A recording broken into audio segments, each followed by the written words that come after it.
में रहने वाला एक सेल्स एजेंट था। उसकी कंपनी रियल एस्टेट इंडस्ट्री की एक बहुत बड़ी कंपनी थी। सोहम ने एक कंपनी कुछ ही महीने पहले ज्वाइन की थी, मगर उसकी लाइफ का गोल था ढेर सारे पैसे कमाना। इसलिए वो अपना काम बहुत मन लगाकर करता था। सोहम कुछ ही महीनों में ऑफिस का सबसे ज्यादा प्रॉपर्टीज बेचने वाला एम्प्लॉय बन गया था और उसका बॉस भी उसे ही ज्यादातर प्रोजेक्ट्स देने लगा था। सोहम ने ऑफिस में एक दोस्त भी बनाई थी, ऋतु। ऋतु भी सोहम की तरह एक सेल्स एग्जीक्यूटिव थी। वो दोनों साथ में काफी वक्त बिताने लगे थे और एक दूसरे से प्यार करने लगे थे। एक दिन सोहम के बॉस ने उसे एक बहुत बड़ा प्रोजेक्ट दिया और उसे जल्द से जल्द वो प्रॉपर्टी बेचने को कहा। सोहम तुरंत ही उस प्रॉपर्टी के लिए बायर्स ढूंढने लगा। कुछ दिनों बाद सोहम को एक सूटेबल बायर भी मिल गया, मगर वो प्रॉपर्टी और वो बायर दोनों ही पुणे में थे। इसलिए सोहम का पुणे जाना बेहद जरूरी था।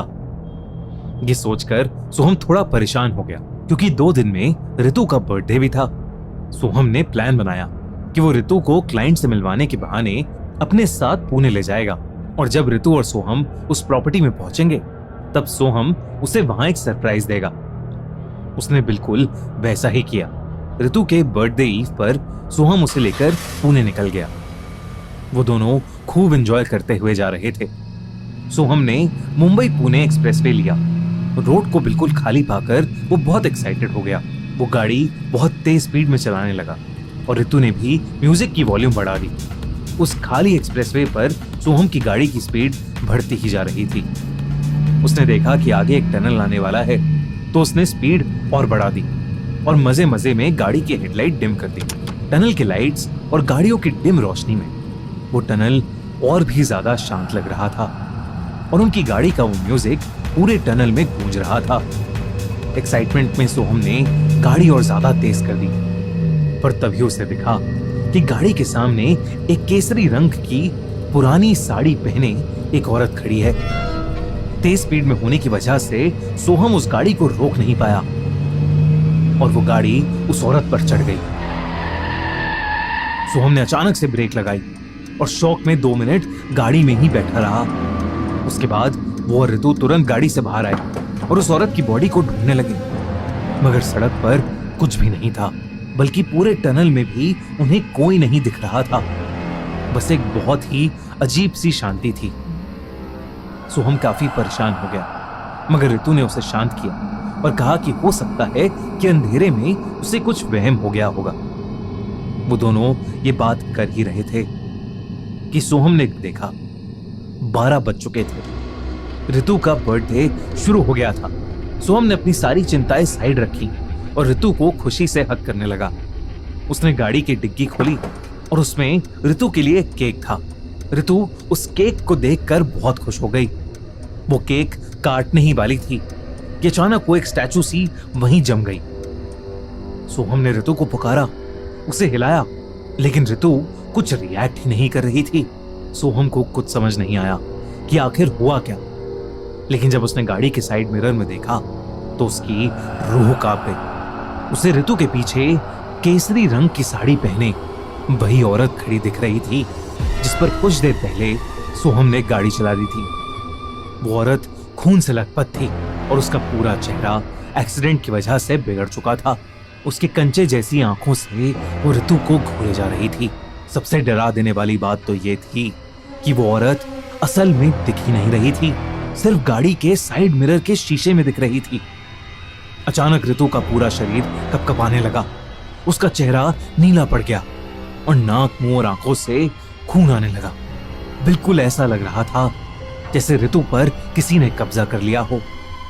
वो सोहम की तरफ मुड़ी और बहुत ही डरावने तरीके से हंसने लगी।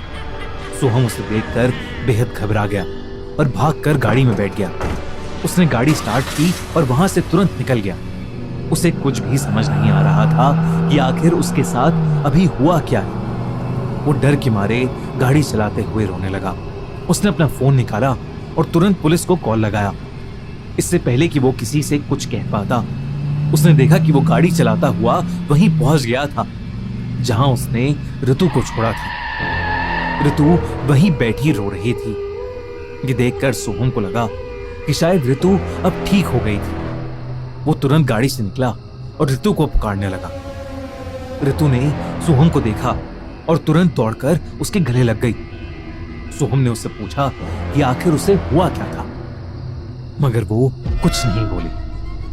पहले उसने रोना बंद किया और फिर वो सोहम को देखकर मुस्कुराने लगी। देखते ही देखते उसकी मुस्कुराहट वैसे ही डरावनी हो गई जैसे पहले थी, और उसका चेहरा बदलकर उसी औरत के जैसा हो गया जिसे सोहम ने मिरर में देखा था।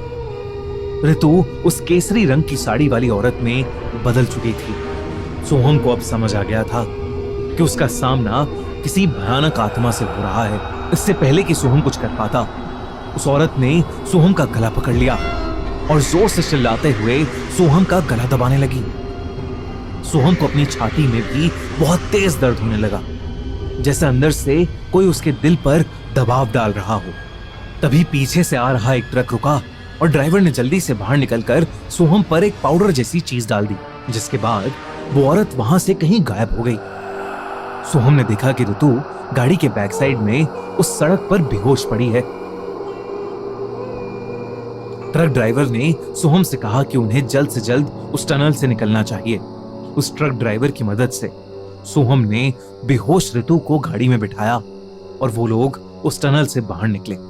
उस ट्रक ड्राइवर ने तब सोहम को बताया कि उस टनल में, यानी भटन टनल में, एक पुरानी हिंदी फिल्म एक्ट्रेस की आत्मा भटकती है, जिसकी कई साल पहले उसी टनल में एक ट्रक एक्सीडेंट में बड़ी बेरहमी से मौत हुई थी। उसने बताया कि उस औरत की आत्मा उस टनल से जाने वाले किसी भी इंसान की जान ले सकती है।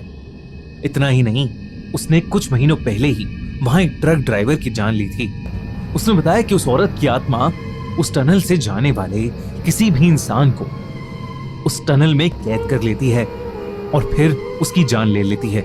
लोगों को ऐसा लगता है कि गाड़ी का एक्सीडेंट हो गया है, पर असल में ये सब उस औरत की आत्मा का किया धरा होता है।